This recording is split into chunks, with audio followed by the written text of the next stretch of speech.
لا حول ولا قوة إلا بالله العلي العظيم. أعوذ بالله من الشيطان الرجيم. بسم الله الرحمن الرحيم. الحمد لله أهل الحمد ووليه والدال عليه والمجازي به والمثيب عنه حمدا يزيد ولا يبيد ولا ينفد جل جلاله وعظم سلطانه وتعالى مكانه وتقدس اسماؤه واتصل آلاؤه ولا يدركون الواصفون صفته ولا تبلغ الأوهام كنه معرفته فهو كما وصف نفسه إلها واحدا أحدا صمدا لم يلد ولم يولد ولم يكن له كفوا أحد. ثم الصلاة والسلام على أشرف الأنبياء والمرسلين مولانا ومولى الثقلين محبوب رب المغربين والمشرقين جد الحسن والحسين أبي الزهراء محمد. اللهم صل على محمد وآله الطيبين الطاهرين المعصومين المنتجبين الميامين واللعنة الدائمة على أعدائهم ومنكري فضائلهم ومصائبهم وعظمتهم وشجاعتهم وسخاوتهم وعطشهم أجمعين من يوم عداوتهم إلى قيام يوم الدين. أما بعد فقد قال رسول الله صلى الله عليه وآله إن الحسين مصباح الهدى والسفينة النجاة. اللهم صل على محمد وآل محمد. عزیزان محترم، معزز و مکرم طلاب کرام و علماء ذوی الاحترام، قبل اس کے کہ اس حدیث مبارکہ کے تحت کچھ گفتگو کی جائے، اقتضا سے گزارش ہے کہ سورہ حمد اور 3 مرتبہ سورہ اخلاص فرما کر سلینہ بنت مرحومہ بنت الطاف سے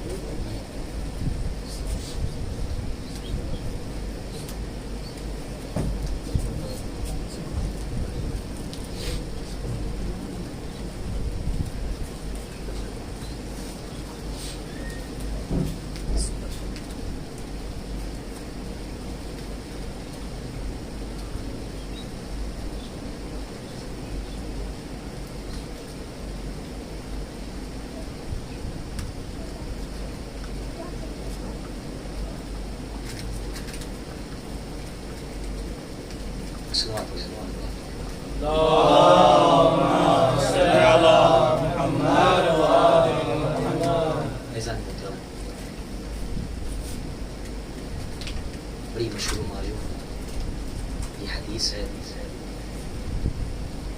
کہ جو فریقین کے نزدیک ثابت ہے تھوڑا سی مضمون کے اختلاف کے ساتھ متن میں تھوڑا سا اختلاف ہے. ہمارے یہاں بھی مشہور و معروف حدیث ہے کہ رسول اسلام نے فرمایا کہ یقیناً حسین ہدایت کا چراغ ہے اور نجات کا سفیر ہے. عزیزو، خود یہ حدیث جو ماخوذ ہے اس طریقے سے بھی روایات ہے، حوالم میں، مدینۃ المعاجز میں، بحار الانوار میں، اور تھوڑے سے اختلاف کے ساتھ بھی موجود ہے۔ بعض کہتے ہیں کہ یہ روایت معنی کے اعتبار سے ہے، بعض کہتے ہیں خود یہ الفاظ ہیں، بعض کہتے ہیں کہ جو ماخوذ ہوئی ہے وہ دوسری روایت سے۔ آپ علماء ہیں، طلباء ہیں، بہتر اس کے بارے میں آپ غور و فکر کر سکتے ہیں۔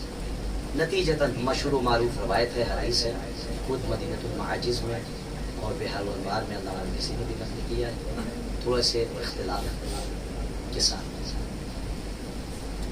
خود ہمارے اور آپ کے تیسرے امام حضرت امام حسین مظلوم کربلا علیہ السلام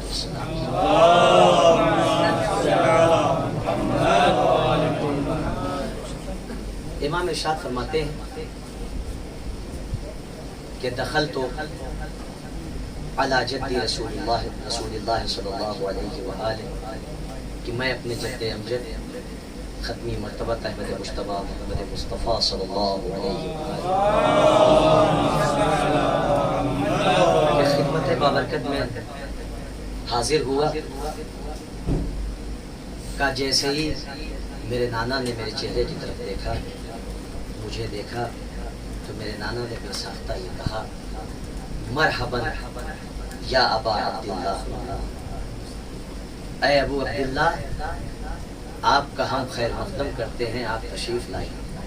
اس کے بعد اللہ کے رسول نے ایک جملہ کہا، امام فرماتے ہیں وَعِنْدَهُ اُبَيْ ابن کعب، میرے نانا کی خدمت میں ابی ابن کعب ان کا صحابی بیٹھا ہوا، کہا جیسے ہی میرے نانا نے کہا مرحبا بکا یا ابا عبداللہ یا زین السماوات والارضین، اے آسمان و زمینوں کی زینت، اے آسمان اور زمینوں کی زینت، آپ کا ہم خیر مقدم کرتے ہیں، آپ ہماری بارگاہ میں تشریف لائیے۔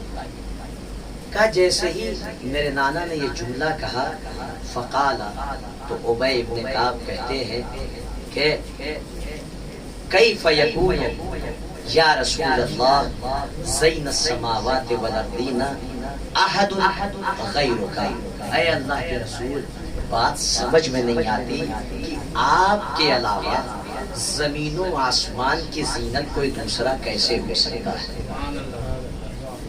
آپ کے علاوہ کوئی اور زمین و آسمان کی زینت کیسے ہو سکتا ہے۔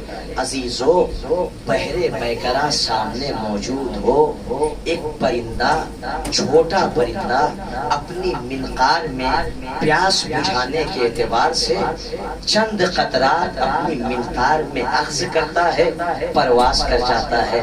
انصاف سے بتائیے، اس کی پیاس نہ بجھنے میں سمندر کا قصور ہے یا اس کے منقار کی ظرفیت کا قصور ہے؟ سمندر کا کوئی قصور نہیں ہے، کیوں؟ اس لیے کہ بحر بیکرا ہے، یہ سب کے لیے جاری ہے۔ اب جس کے پاس جتنی ظرفیت ہوگی وہ اتنا ہی پانی اس سمندر سے اخذ کرے گا۔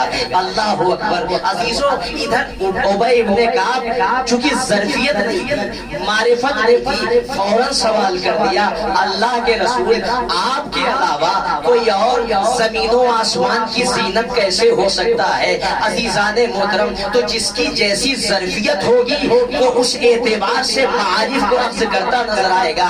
اسی لیے ہم نے تاریخ میں یہ بھی دیکھا، جیسی ظرفیت سلمان کی تھی انہوں نے اپنے اعتبار سے حسین کو سمجھا، ابو ذر نے اپنے اعتبار سے سمجھا، مقداد نے اپنے اعتبار سے سمجھا، عمار نے اپنے اعتبار سے سمجھا۔ یہ لفظوں کو بدل کر یوں کہہ دوں کہ جب سلمان نے بہت سمجھا تو 10ویں درجے کا ایمان عطا ہو گیا، بیزر نے سمجھا، ابو ذر بن گیا، مقداد نے سمجھا، معرفت اہل بیت کا سچا عرفان ہو گیا۔ کہ لفظوں کو سمیٹ کر یوں کہہ دوں کہ جس نے اس سمندر کو تر کیا، کوئی شمر بن گیا، کوئی عبداللہ بن گیا۔ ایک صلوات پڑھے محمد و آل محمد۔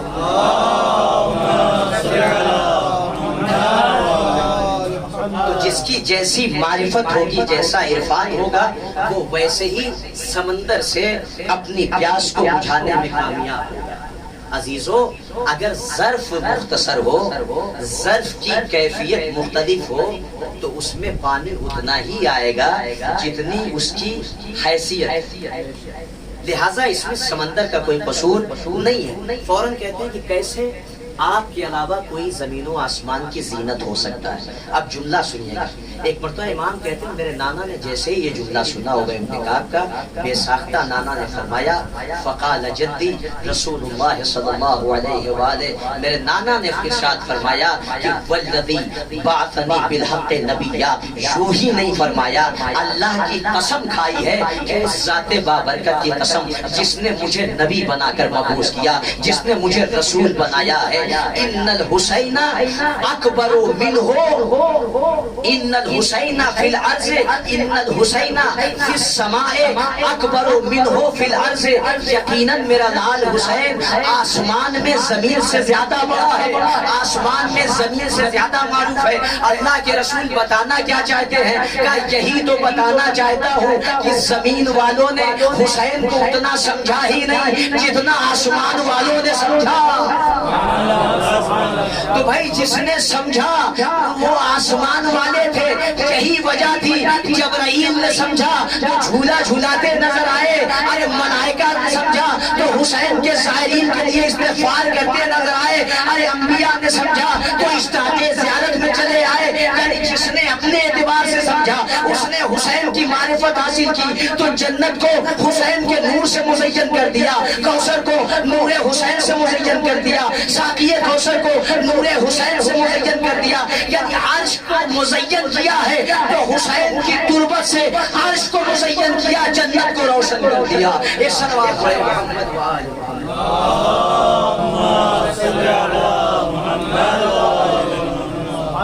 صلوات پڑھے بلند آواز سے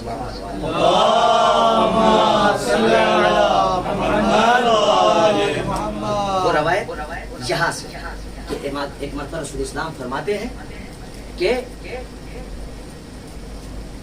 لَمَكْتُوبٌ فی عرش اللہ علی یمین عرش اللہ. باس تعبیر اس طرح سے کہ عرش کے دائیں جانب یہ مکتوب ہے کہ انہو مصباح ہدی و سفینۃ نجات و امام خیر و عز و شرف. اس کے بعد اللہ کے رسول نے ارشاد فرمایا کہ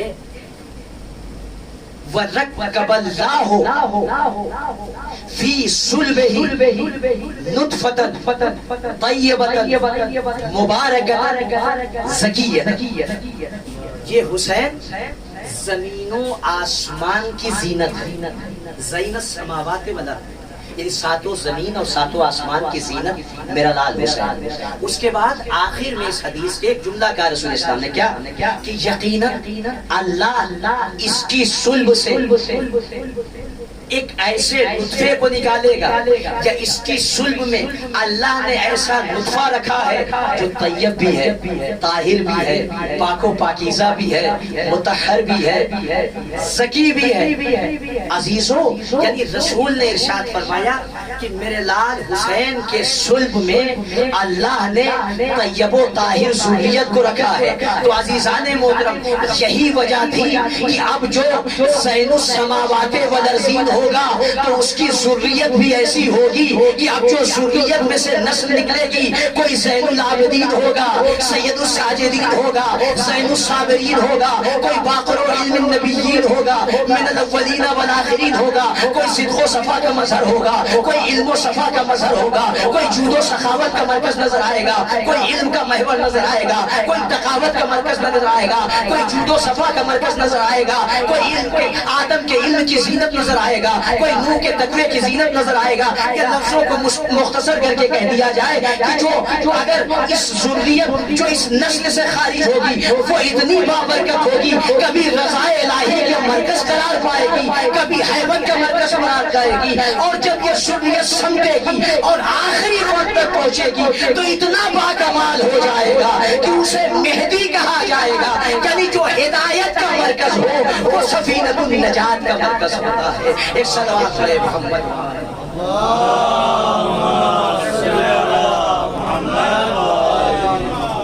عزیزان محترم اس کی صلب میں، اس کے صلب میں ایسے نطفے کو رکھا ہے کہ جو طیب بھی ہے، طاہر بھی ہے، پاک بھی ہے اور زکی بھی. حسین ہدایت کا چراغ ہے اور نجات کا سفینہ۔ عزیزو، یہ دنیا، یہ جو راستے ہیں، اس میں بہت سی مشکلات ہیں۔ تاریک راستہ، ظلمت ہے، اندھیرا ہے۔ انسان اس تاریکی میں جب آگے بڑھتا ہے تو اس راستے میں نشیب و فراز بھی ہے، کہیں اونچائی ہے، کہیں تنزلی ہے، کہیں کنویں ہیں، کہیں سمندر ہے، کہیں لغزشات ہیں، کہیں دلدل ہے۔ یعنی سارے راستے ایک جیسے نہیں۔ خود راستوں میں بھی کچھ راستے ایسے خطرناک ہیں کہ تاریکی میں ان کے اوپر چلتے ہوئے انسان خوف کھاتا ہے۔ کیوں؟ کا اس لیے کہ تاریک رات ہے، راستے سے آشنا نہیں ہے، بہائم بھی ہیں، حشرات ارضی بھی ہیں، درندے بھی ہیں، سبا بھی ہیں۔ یعنی راستے میں اگر تاریکی ہو تو عقل یہ کہتی ہے کہ کسی مصباح کو اپنے ہاتھ میں لے کے چلے۔ کا وجہ کیا ہے، سبب کیا ہے، یوں ہی کیوں نہیں چلے جاتے؟ کا سارے راستے ایک جیسے نہیں ہوتے، کہیں راستے میں نشیب و فراز ہے، ہو سکتا ہے ٹھوکر لگے انسان زمین پر گر جائے۔ کا راستے ہیں، ہو سکتا ہے کہ وحشی جانور ہو، اس کا لقمہ یہ انسان بن جائے۔ ہو سکتا ہے حشرات ارضی ہو، کہیں سانپ ہو، کہیں بچھو ہو، جو انسان کو ڈس لے، انسان کی حیات کا رشتہ منقطع ہو جائے۔ کا وجہ کیا ہے، سبب کیا ہے؟ کا عقل یہ کہتی ہے کہ اگر راستہ تاریک ہو تو ایک نور کو اپنے ساتھ رکھو تاکہ راستے کی لغزش سے بھی بچ سکو، حیوان اور بہائم کے خوف سے بھی محفوظ رہو، درندوں کی وحشت سے بھی بچ سکو۔ یعنی عقل یہ کہتی ہے تاریک راستہ ہو تو ایک نور کو اپنے ساتھ لے کر چلو تاکہ اپنی زندگی کو بچاؤ، اپنے شرف کو بھی باقی رکھو۔ اب اگر بات سمجھ میں آ گئی ہو تو اللہ کے رسول نے ارشاد فرمایا ان الحسین مصباح الہدی، کہیں ظلمت کی تاریکی، کہیں گمراہی کا اندھیرا، کہیں بدعت کی تاریکیاں، اگر ان میں نجات چاہتے ہو، راستے کو طے کرنا چاہتے ہو تو اب جو نور تمہیں چاہیے وہ نور حسین ہونا چاہیے تاکہ گمراہی سے بچ سکو، ضلالت سے بچ سکو، بدعت سے بچ سکو۔ ایک صلوات پڑھے محمد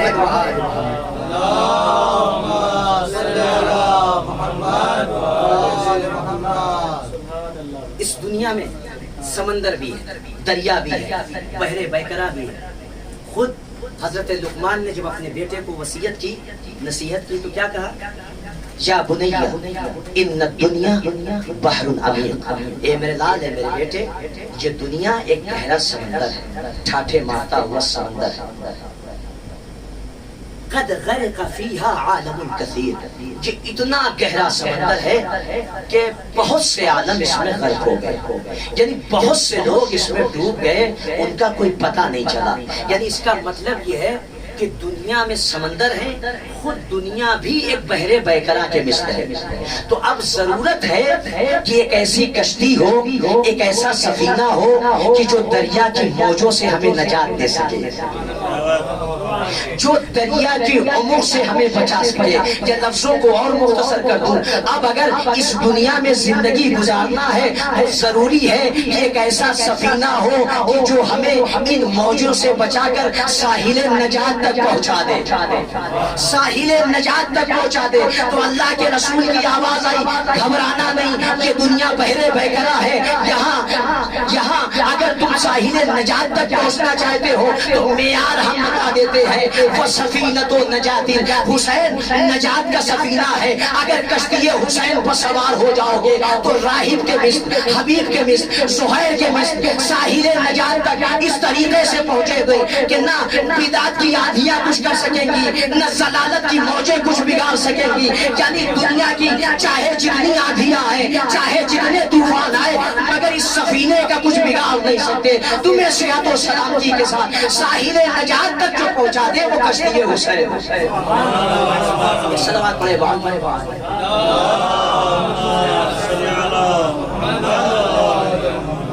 لہذا میرا حسین واحد وہ ہے کہ جو مصباح بھی ہے اور سفینہ بھی ہے۔ یعنی جو مصباح ہو وہ سفینہ نہیں ہوا کرتا، ضروری ہے کہ انسان کے ہاتھوں میں دونوں چیز ہو، ایک تو سفینہ ہو جس پر سوار ہو کر اس بحر بیکرا سے ساحل نجات تک پہنچے، ایک مصباح منیر ہو کہ جس کی مدد سے انسان تاریکی سے محفوظ رہے۔ امام نے یعنی رسول اسلام نے امام حسین کو دونوں صفات سے آشنا کر کے بتا دیا، اب تمہیں ادھر ادھر بھٹکنے کی ضرورت نہیں ہے، در حسین پہ آؤ گے مصباح بھی مل جائے گا، کشتی بھی مل جائے گا۔ حسین کا در وہ ہے جہاں مصباح منیر بھی ہے، سفینہ نجات بھی ہے۔ بس عزیزو میں اور مختصر کر رہا ہوں کہ یہ مصباح یعنی ہم اپنے زبان میں کہیں چراغ، شمع، ایک نور جس کی وجہ سے انسان کو کچھ دکھائی دے۔ عزیزو خلقت نورانیہ وہ آپ کے ذہنوں میں ہے، مجھے تفصیل نہیں جانتا کہ رسول اسلام نے کیا فرمایا، اول ما خلق اللہ نور، سب سے پہلے اللہ نے میرا نور خلقا، نور پنجتن نور رسول سے۔ یہ جو خلقت نورانیہ ہوئی اس کے بعد جب اللہ نے ابو البشر حضرت آدم کو خلق کیا تو ان انوار کو جناب آدم کی صلب میں رکھا، اور اس کے بعد جناب حوا کے رحم میں رکھا، اسلاب طاہرہ اور ارحام مطہرہ سے منتقل ہوتا ہوا یہ انوار، یہ نور آگے بڑھتا ہے۔ روایت میں ملتا ہے کہ چونکہ یہ نور ہے، دیکھیں یاد رکھیے، نور جو خود بھی ظاہر ہو اور دوسرے پر بھی اپنا اثر ظاہر کرتا، نور کو چھپایا نہیں جا سکتا، نور کی شعاؤں کو روکا نہیں جا سکتا، من نہیں کیا جا سکتا۔ یعنی اگر کہیں پر نور ہو، کہیں پر ضو ہو تو وہاں روشنی ضرور ہو، یعنی وہ خود نور خود بتاتا ہے کہ میرا وجود ہے، الگ سے بتانے کی ضرورت نہیں ہوتی، نور خود بخود دوسروں کو اپنی طرف متوجہ کرتا ہے کہ میرا وجود پایا جاتا ہے، یعنی وہ خود اس کے اندر اتنی کشش ہوتی ہے کہ دیکھنے والا اس کی طرف متوجہ ہو جائے۔ اب جملہ سنیے گا کہ تاریخ میں ملتا ہے کہ جب یہ انوار جب ارحام میں پہنچے اور رسول اسلام کی جدات ان کی جبینوں پر یہ نور ظاہر ہو، ان کی پیشانیوں پر نور ظاہر ہو، وجہ کیا ہے، سبب کیا ہے، اس بات پڑھے محمد وعلی محمد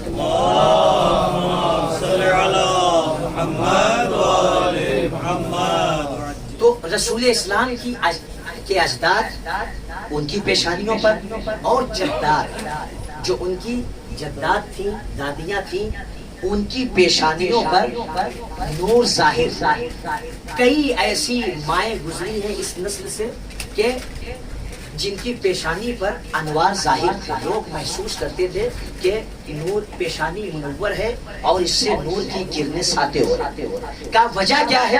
کا چونکہ نور کی خاصیت یہ ہے کہ جب یہ غیر نور پر آئے گا تو اپنے وجود کو خود بخود ظاہر کرے گا، یعنی اس کے اندر اتنی کشش ہے، اتنی طاقت ہے کہ یہ جب غیر نور پر آئے گا تو اس کا نور ظاہر بھی ہوگا، واضح بھی ہوگا۔ کا چونکہ جدات نوریہ نہیں تھی لہٰذا نور پیشانی پر ظاہر ہو گیا، نور پیشانی پر روشن ہو گیا، تو اس کا مطلب یہ ہوا کہ اگر مائیں نورانی نہ ہو، غیر نوری ہو تو یہ نور پیشانی پر ظاہر ہو جائے گا، جیسا کہ جدات نبی کے پیشانیوں پر نور کو دیکھا گیا۔ وجہ کیا بیان کی گئی؟ کہ چونکہ مائیں نوری نہیں تھی لہٰذا نور پیشانی پر ظاہر ہو گیا۔ اس کا مطلب یہ ہوا اگر ماں نوری ہو تو اب یہ نور پیشانی پر ظاہر ہو جائے، اس کا کوئی سبب نہیں ہے، اس کی کوئی وجہ نہیں بنتی، اس کی کوئی علت نہیں بنتی۔ کیوں؟ اس لیے کہ جب تک ماں غیر نوری تھی نور ظاہر ہوا، لیکن اب چونکہ ماں خود نوری ہے اس لیے نور سے مل تو گیا مگر ظاہر نہ ہو سکا۔ میرا جملہ اگر آپ کو پہنچ جائے تھوڑا سا بیدار رہیے گا، کہ یہی وجہ تھی کہ جب امام حسن مجتبیٰ علیہ السلام تو شہزادی کی پیشانی پر نور ظاہر نہیں ہوا. تھوڑا سا متوجہ رہیے گا، دیکھیے گا گفتگو کر رہا ہوں، مراحل سے گزرے گی انشاءاللہ نتیجہ آپ کے سامنے.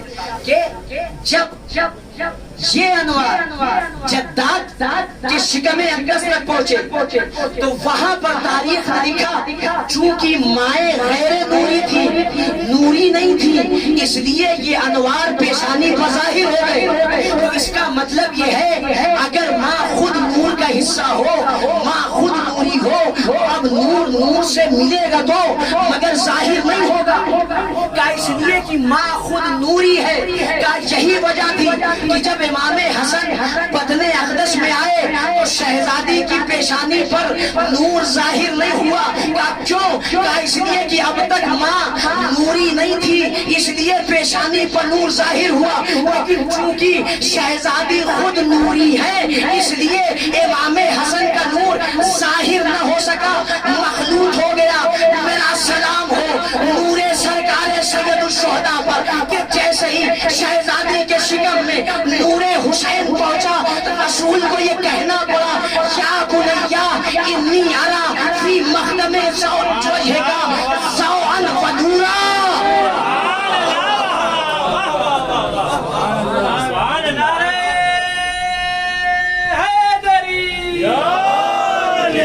محمد والے محمد بلند ترسا.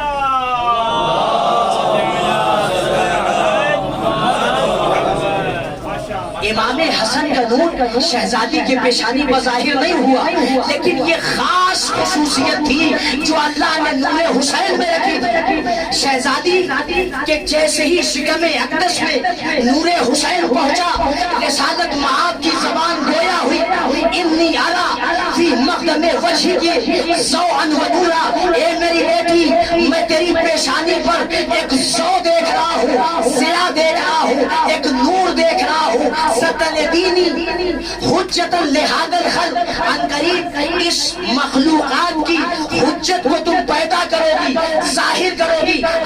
عزیزو عجیب جملہ ہے یہ تو رسول نے بتایا کہ نور حسین پیشانی صدیقہ سے ظاہر بھی تھا، انور بھی تھا، واضح بھی تھا. وہیں پر شہزادی خود یہ کہتی ہوئی نظر آتی ہے وَإِنِّي لَمَّا حَمَلْتُ بِهِ. جب میرے شکم اقدس میں یہ بچہ آیا نور حسین جب میرے شکم میں پہنچا، انی ما احتجتو انی ما کنتو احتاجو فی لیلت الظلماء الی مصباح. مجھے تاریک راتوں میں کسی مصباح کی ضرورت نہیں ہوتی تھی، مجھے تاریک راتوں میں کسی مصباح کی ضرورت نہیں ہوتی تھی. اسے کسی مصباح کی ضرورت کیوں ہو جو حامل ہے مصباح ہدایت ہو.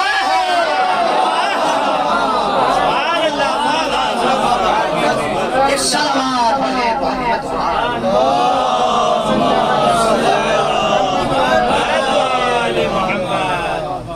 تو اسے کسی مصباح کی ضرورت کیوں جس کے شکم میں خود پیکر مصباح ہدایت موجود ہو. لہذا نور حسین کوئی صاحب یہ نہ سمجھیں کہ یہ افضلیت ہے، نہیں، ایک بہت سی خصوصیات اللہ نے صرف اور صرف جناب امام حسین پر بنائے. ان خصوصیات میں سے ایک خصوصیت نور حسین کی وہ یہ ہے کہ جسے خصائص حسینیہ میں بھی صاحب خصائص حسینیہ نے نقل کیا ہے تفصیل سے. تو یہ نور حسین کی خاصیت تھی. یہ نور جب غیر انوار پر آیا تو ظاہر بھی تھا، واضح بھی تھا، غالب بھی تھا. لیکن جب نور پر آیا تو ظاہر ہوا، غالب نہیں آیا، ظاہر ہوا. یعنی پتا چلا کہ نور حسین صدیقہ طاہرہ کی پیشانی سے واضح ہو رہا تھا، ظاہر ہو رہا تھا. لیکن ایک ہے غلبہ. غلبہ کا مطلب کیا ہے؟ کہا نور دوسرے نور پر غالب آ جائے، یعنی پہلے نور کی شعاعیں اس دوسرے نور کے مقابل میں بند پڑ جائے، اس کی ذوق ہلکی ہو جائے اس دوسرے نور کے مقابل میں. اب جملہ آپ کی سماعتوں کے حوالے کر رہا ہوں. یعنی نور حسین کی خاصیت یہ تھی کہ یہ نور غیر انوار پر بھی ظاہر ہوا، یہ نور انوار پر بھی ظاہر ہوا. یعنی ماں غیر نوری تھی جب بھی نور ظاہر ہوا، ماں نوری تھی جب بھی نور ظاہر ہوا. لیکن ایک موقع ایسا آیا جہاں نور حسین صرف صرف ظاہر نہیں ہوا بلکہ نور پر غالب بھی آ گیا۔ وہ کون سی منزل ہے؟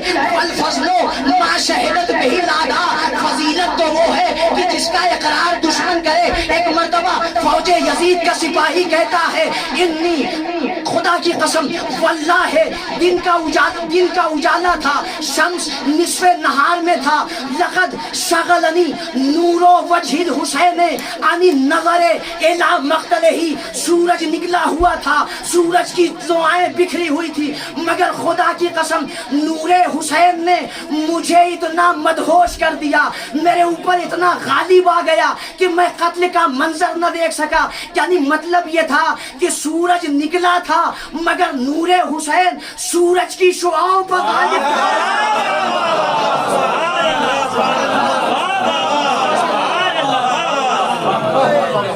اور اس نور کی ایک خاصیت یہ ہے کہ کوئی حاجب اسے روک نہیں سکا، کوئی ساتر اسے مخفی نہیں کر سکا۔ یہی دشمن کا سپاہی کہتا ہے، جس کا نام ہلال ابن نافع بتایا جاتا ہے، کہ وہ یہ کہتا ہے کہ خدا کی قسم ما رأیت قتیلا مزمخا بالدم والتراب انورا وجہا منہ، خدا کی قسم آج تک میں نے کسی ایسے روشن چہرے کو نہیں دیکھا کہ جو خاک و خون سے غلطا ہو مگر پھر بھی نور کی شعائیں بکھر رہی ہو۔ جملہ اور واضح کر دوں، یعنی مطلب کیا تھا کہ یہ نور حسین کی خاصیت تھی جسے نہ تراب روک سکی نہ خون روک سکا، جسے نہ مٹی روک سکی نہ خاک روک سکی نہ خون کا سیلاب روک سکا۔ تو مجھے کہنے دیجئے جس نور حسین کو نہ کوئی حاجب روک سکا، نہ کوئی ساتر چھپا سکا، نہ تراب روک سکی، نہ خون روک سکا، تو اسے بنی امیہ کی آندھیاں کیا روکیں گی، اسے بدعت کے سیلاب کیا روکیں گے، اسے یہ تاریک راتیں کیا روکیں گی۔ لہٰذا یہ نور حسین تھا جو دیر راہب تک پہنچا تو راہب کو عیسائی سے مسلمان بنا دیا، یہودی کے باغ تک پہنچا تو دعوت اسلام دے دی، شام کے قصر تک پہنچا تو یزید کی بنیاد ہلا دی۔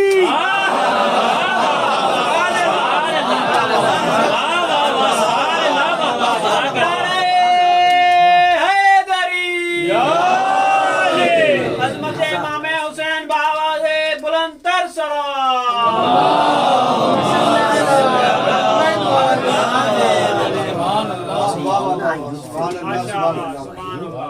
یہ اس نور کو اپنے پھوٹوں سے بجھانا چاہتے ہیں، جس نور کو نہ کوئی حاجب روک سکا، نہ کوئی ساتر مخفی کر سکا، نہ تراب روک سکی، نہ خون روک سکا، اس نور حسین کو یہ ظلمت کی آندھیاں کیا روکیں گی۔ اور خدا کی قسم یہ نور حسین تھا کہ جو چاہنے والوں کے دلوں میں پہنچا تو دل اتنا روشن ہو گیا، اتنا روشن ہو گیا کہ 1400 سال کے بعد بھی نور ولایت حسین باقی ہے۔